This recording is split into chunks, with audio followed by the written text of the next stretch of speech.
بسم اللہ الرحمن الرحیم۔ السلام علیکم۔ غزوہ احد کے چند دن بعد کا ذکر ہے کہ حضور صلی اللہ علیہ وآلہ وسلم نے ایک روز اپنے ایک مدنی صحابی سے فرمایا کہ آج میں تمہارے گھر آؤں گا۔ یہ صاحب رسول حضور صلی اللہ علیہ وآلہ وسلم کا ارشاد سن کر اس قدر خوش ہوئے کہ قدم زمین پر نہ ٹکتے تھے۔ دوڑتے دوڑتے گھر گئے اور نہایت اہتمام سے حضور صلی اللہ علیہ وآلہ وسلم کی دعوت کا سامان کیا۔ پھر اپنی اہلیہ سے کہا، دیکھو رسول اللہ صلی اللہ علیہ وآلہ وسلم ہمارے غریب خانہ پر تشریف لا رہے ہیں، تم اپنے کام سے کام رکھنا اور بات چیت کر کے حضور صلی اللہ علیہ وآلہ وسلم کو تکلیف نہ دینا۔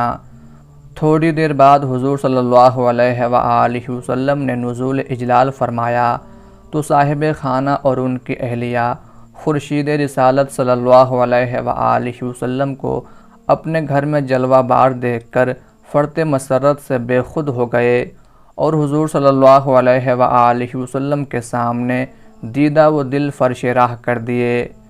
بستر پہلے ہی بچھا رکھا تھا اور اس پر تکیہ بھی لگا دیا تھا۔ حضور صلی اللہ علیہ وآلہ وسلم سے درخواست کی کہ یا رسول اللہ کچھ دیر آرام فرمائیے۔ آپ صلی اللہ علیہ وآلہ وسلم مصروف خواب استراحت ہوئے تو ان صاحب نے اپنے غلام سے فرمایا کہ جلدی سے بکری کے اس بچے کو ذبح کر کے پکا لو، ایسا نہ ہو کہ آپ صلی اللہ علیہ وآلہ وسلم جاگتے ہی منہ ہاتھ دھو کر روانہ ہو جائیں۔ حضور صلی اللہ علیہ وآلہ وسلم بیدار ہو کر منہ ہاتھ دھونے سے فارغ ہوئے تو ان صاحب نے فوراً آپ صلی اللہ علیہ وآلہ وسلم کے سامنے دسترخوان بچھا دیا اور والہانہ ذوق و شوق کے ساتھ اپنے آقا صلی اللہ علیہ وآلہ وسلم کی خدمت اقدس میں گوشت، خرما اور پانی پیش کیا۔ حضور صلی اللہ علیہ وآلہ وسلم بہت مسرور ہوئے اور صاحب خانہ سے مخاطب ہو کر فرمایا، شاید تم کو علم ہے کہ میں گوشت رغبت سے کھاتا ہوں۔ انہوں نے عرض کیا، ہاں یا رسول اللہ صلی اللہ علیہ وآلہ وسلم۔ صاحب خانہ کے اہل قبیلہ کو معلوم ہوا کہ ان کے محلے کے ایک گھر کو سرور کائنات فخر موجودات صلی اللہ علیہ وآلہ وسلم نے اپنے قدوم میمنت لزوم سے مشرف فرمایا ہے، تو وہ آپ صلی اللہ علیہ وآلہ وسلم کی زیارت کے لیے امڑ پڑے، لیکن اس خیال سے کہ قریب جانے سے حضور صلی اللہ علیہ وآلہ وسلم ناگواری محسوس نہ فرمائیں، دور ہی دور سے آپ صلی اللہ علیہ وآلہ وسلم کے دیدار سے مشرف ہو کر واپس چلے جاتے تھے۔ کھانے سے فارغ ہونے کے بعد حضور صلی اللہ علیہ وآلہ وسلم چلنے لگے تو صاحب خانہ کی اہلیہ نے اندر سے پکار کر کہا، یا رسول اللہ، میرے ماں باپ آپ پر قربان ہوں، میرے شوہر اور مجھ پر درود پڑھیے۔ سرور کائنات صلی اللہ علیہ وآلہ وسلم نے بلا تأمل صاحب خانہ اور ان کی اہلیہ پر درود پڑھا، اللہ تم پر اور تمہارے شوہر پر رحمت نازل فرمائے، اور پھر خوش خوش تشریف لے گئے۔ مدینہ منورہ کے یہ خوش بخت صاحب رسول، جن پر خود امام الانبیاء ساقی کوثر صلی اللہ علیہ وآلہ وسلم نے درود بھیجا، حضرت جابر بن عبداللہ انصاری رضی اللہ تعالی عنہ تھے، اور اس سعادت میں شریک ان کی اہلیہ حضرت سہیلہ بنت مسعود رضی اللہ تعالی عنہ تھیں۔ حضرت جابر بن عبداللہ رضی اللہ تعالی عنہ کا شمار نہایت عظیم المرتبت صحابہ رضی اللہ عنہم میں ہوتا ہے۔ ان کا تعلق خزرج کی شاخ بنو سلمہ سے تھا۔ حضرت جابر رضی اللہ تعالی عنہ کے دادا عمر بن حرام اور والد عبداللہ بن عمر رضی اللہ تعالی عنہ اپنے قبیلہ کے رؤسا میں سے تھے۔ ایک چشمہ عین الارزق اور کئی قلعے ان کے تصرف میں تھے، تاہم حضرت جابر رضی اللہ تعالی عنہ کے والد اکثر مقروض رہتے تھے کیونکہ وہ بڑے کثیر العیال اور فیاض تھے۔ اکثر ارباب سیر کا بیان ہے کہ حضرت جابر رضی اللہ تعالی عنہ بیعت عقبہ کبیرہ کے موقع پر اپنے والد کے ساتھ شرف اسلام سے بہرہ ور ہوئے۔ اس وقت ان کی عمر 19 برس کی تھی۔ رمضان المبارک 2 ہجری میں حق اور باطل کے درمیان میدان بدر میں پہلا معرکہ پیش آیا تو حضرت جابر رضی اللہ تعالی عنہ نے بھی میدان جنگ کا عزم کیا، لیکن والد حضرت عبداللہ رضی اللہ تعالی عنہ نے انہیں یہ کہہ کر روک دیا کہ تم گھر پر رہ کر اپنی خردسال بہنوں کی خبر گیری کرو۔ چونکہ 9 یا 10 بہنوں کے اکلوتے بھائی تھے، اس لیے والد کے حکم کی تعمیل کی۔ خود حضرت عبداللہ رضی اللہ تعالی عنہ نے حضور صلی اللہ علیہ وآلہ وسلم کی ہم رکابی کا شرف حاصل کیا اور میدان بدر میں داد شجاعت دی۔ امام بخاری رحمۃ اللہ علیہ نے اپنی تاریخ میں لکھا ہے کہ حضرت جابر رضی اللہ تعالی عنہ نے اگرچہ خاص لڑائی میں شرکت نہیں کی، لیکن وہ بدر پہنچ گئے تھے اور مسلمانوں کو پانی پلاتے تھے۔ اگلے سال قریش نے بدر کی ہزیمت کا بدلہ لینے کے لیے بڑے زور شور سے مدینہ منورہ پر چڑھائی کی اور احد کا معرکہ پیش آیا۔ صحیح بخاری میں ہے کہ غزوہ سے ایک شب پہلے حضرت عبداللہ بن عمر رضی اللہ تعالی عنہ نے حضرت جابر رضی اللہ تعالی عنہ کو بلایا اور کہا، بیٹے، میرا دل کہہ رہا ہے کہ اس لڑائی میں مجھے سب سے پہلے شہادت نصیب ہوگی۔ مجھے اپنی جان، مال اور اولاد ہر شے سے بڑھ کر رسول اللہ صلی اللہ علیہ وآلہ وسلم محبوب ہیں۔ آپ صلی اللہ علیہ وآلہ وسلم کے بعد تم سب سے بڑھ کر محبوب ہو۔ تم کو وصیت کرتا ہوں کہ گھر پر رہ کر اپنی بہنوں کی اچھی طرح خبر گیری کرنا اور مجھ پر جو قرض ہے اس کو ادا کر دینا۔ حضرت جابر رضی اللہ تعالی عنہ لڑائی میں شامل ہونے کے لیے بےتاب تھے، لیکن والد کے حکم سے مجبور ہو گئے، کیونکہ بہنوں میں سے 6 بہت چھوٹی تھیں اور اگر وہ بھی لڑائی میں شامل ہو جاتے تو گھر بالکل خالی ہو جاتا۔ حضرت عبداللہ بن عمر رضی اللہ تعالی عنہ نے میدان احد میں مردانہ وار لڑتے ہوئے شہادت پائی اور یوں ان کی دلی تمنا پوری ہو گئی۔ شقی القلب مشرکین نے ان کی لاش مبارک کا مسئلہ کر ڈالا، کان، ناک اور ہونٹ کاٹ ڈالے۔ لڑائی ختم ہوئی تو مسلمانوں نے ناش مبارک پر کپڑا ڈال دیا۔ حضرت جابر رضی اللہ تعالی عنہ کو والد کی شہادت کی خبر ملی تو وہ میدان احد میں پہنچ گئے۔ والد کی ناش مبارک کے منہ سے کپڑا ہٹایا تو اس کی حالت دیکھ کر بے اختیار رونے لگے۔ اتنے میں ان کی پھوپھی حضرت ہند بنت عمر بن حرام رضی اللہ تعالی عنہا بھی آ پہنچیں۔ بھائی کی ناش کو اس حالت میں دیکھ کر ان کے منہ سے بھی بے اختیار چیخ نکل گئی۔ اس موقع پر حضور صلی اللہ علیہ وآلہ وسلم نے ان سے مخاطب ہو کر فرمایا، تم روو یا نہ روو، فرشتے اپنے پروں سے عبداللہ رضی اللہ تعالی عنہ پر سایہ کیے ہوئے ہیں۔ مسند احمد بن حنبل میں ہے کہ حضرت جابر رضی اللہ تعالی عنہ کی بہنوں نے مدینہ سے ایک اونٹ بھیجا کہ والد کی ناش کو اس پر لاد کر مدینہ لائیں اور بنو سلمہ کے خاندانی قبرستان میں دفن کریں۔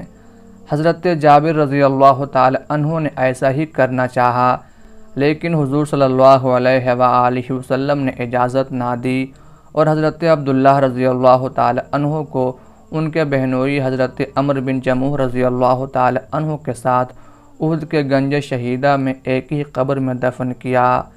جامع ترمذی میں ہے کہ غزوہ احد کے بعد حضرت جابر رضی اللہ تعالی عنہ سخت غمزدہ اور دلگیر تھے۔ حضور صلی اللہ علیہ وآلہ وسلم نے انہیں اس حالت میں دیکھ کر پوچھا، جابر تم اتنے غمگین کیوں ہو؟ عرض کیا، یا رسول اللہ، باپ شہید ہو گئے اور بہت سا قرض اور بچے چھوڑ گئے، انہی کے فکر میں مبتلا ہوں۔ حضور صلی اللہ علیہ وآلہ وسلم نے فرمایا، اللہ تعالیٰ نے تیرے باپ کی شہادت کے بعد ان سے بلا واسطہ اور بے حجاب گفتگو فرمائی، حالانکہ اللہ تعالیٰ کسی سے بے پردہ کلام نہیں کرتا۔ اس نے تیرے باپ کو اپنے سامنے بلا کر فرمایا، اے میرے بندے، جو تمنا ہو بیان کر۔ انہوں نے عرض کیا، اے اللہ، مجھے پھر دنیا میں بھیج دے تاکہ میں پھر تیرے دشمنوں سے لڑوں اور شہادت پاؤں۔ اللہ تعالیٰ نے فرمایا کہ یہ میرا قطعی فیصلہ ہے کہ جو دنیا سے آئے گا وہ واپس نہیں بھیجا جائے گا۔ عبداللہ رضی اللہ تعالی عنہ نے عرض کیا کہ الہی، میرے حال کی خبر میرے پسماندوں کو پہنچا دے۔ اس پر یہ ارشاد خداوندی نازل ہوا کہ جو لوگ اللہ کی راہ میں قتل ہوئے ان کو مردہ نہ سمجھ بلکہ وہ زندہ ہیں۔ حضور صلی اللہ علیہ وآلہ وسلم کا ارشاد سن کر حضرت جابر رضی اللہ تعالی عنہ کو یوں محسوس ہوا کہ ان کے زخم پر تسکین بخش مرہم کا پھاہا رکھ دیا گیا ہے۔ اس واقعہ کے چند دن بعد حضور صلی اللہ علیہ وآلہ وسلم صبح کے وقت حضرت جابر رضی اللہ تعالی عنہ کے ایک باغ میں تشریف لے گئے اور ان کے 2 باغوں سے جو کھجور حاصل ہوئی تھی اس کے ڈھیر پر بیٹھ گئے۔ اس سے پہلے حضور صلی اللہ علیہ وآلہ وسلم حضرت جابر رضی اللہ تعالی عنہ کے یہودی قرض خواہوں کو کچھ رعایت کرنے یا قرض 2 قسطوں میں وصول کرنے کی ترغیب دے چکے تھے، لیکن انہوں نے صاف انکار کر دیا تھا۔ اب حضور صلی اللہ علیہ وآلہ وسلم نے حضرت جابر رضی اللہ تعالی عنہ کو حکم دیا کہ تم کھجوریں تقسیم کرنی شروع کرو۔ انہوں نے کھجوریں بانٹنی شروع کیں اور حضور صلی اللہ علیہ وآلہ وسلم دعا میں مشغول ہو گئے۔ اللہ کی قدرت، کھجوروں میں اتنی برکت ہوئی کہ تمام قرض ادا ہونے کے بعد بھی کثیر مقدار میں بچ گئیں۔ حضرت جابر رضی اللہ تعالی عنہ قرض کے بوجھ سے آزاد ہو کر بہت خوش ہوئے۔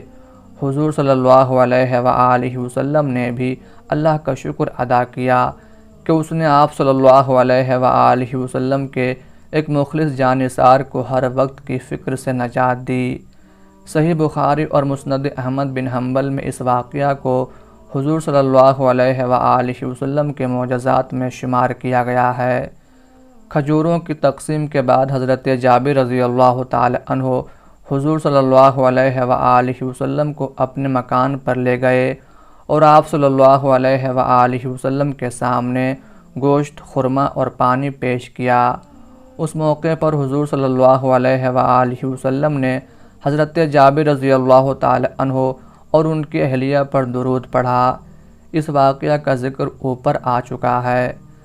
حضرت جابر رضی اللہ تعالی عنہ بدر اور احد کے غزووں میں والد محترم کی ممانعت کی بنا پر شریک نہ ہو سکے تھے۔ ان کے بعد انہوں نے عہد رسالت کے تمام غزوات میں والہانہ جوش و خروش کے ساتھ شرکت کی۔ 11 ہجری میں آفتاب رسالت اللہ تعالیٰ کی شفق رحمت میں غروب ہوا تو حضرت جابر رضی اللہ تعالی عنہ فرط غم سے نڈھال ہو گئے اور مسجد نبوی میں بیٹھ کر ہمہ تن درس و تدریس میں مشغول ہو گئے۔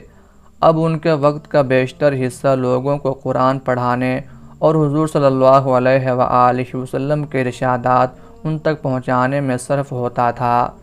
دور دور سے لوگ ان کی خدمت میں حاضر ہوتے تھے اور ان کے دریائے علم سے سیراب ہو کر واپس جاتے تھے۔ حضرت جابر رضی اللہ تعالی عنہ نے لسان رسالت سے سن رکھا تھا کہ تعلیم و تعلم کا درجہ جہاد کے برابر ہے، اس لیے ان کو تعلیم و تعلم اور درس و افتاء میں خاص انہماک تھا۔ سالہ سال تک مسلسل اپنے فیضان علم سے مخلوق خدا کو بہرایاب کرتے رہے۔ حضرت علی رضی اللہ تعالی عنہ کے عہد خلافت میں حضرت امیر معاویہ رضی اللہ تعالی عنہ نے مخالفانہ طرز عمل اختیار کیا تو حضرت جابر رضی اللہ تعالی عنہ نے حضرت علی رضی اللہ تعالی عنہ کی پرزور حمایت کی۔ ابن اسیر رحمۃ اللہ علیہ کا بیان ہے کہ انہوں نے حضرت علی رضی اللہ تعالی عنہ کے لشکر میں شامل ہو کر صفین میں امیر معاویہ رضی اللہ تعالی عنہ کے خلاف لڑائی میں بھرپور حصہ لیا۔ اس کے بعد پھر مدینہ منورہ آ کر درس و افتاء میں مشغول ہو گئے۔ یہ 37 ہجری کا واقعہ ہے۔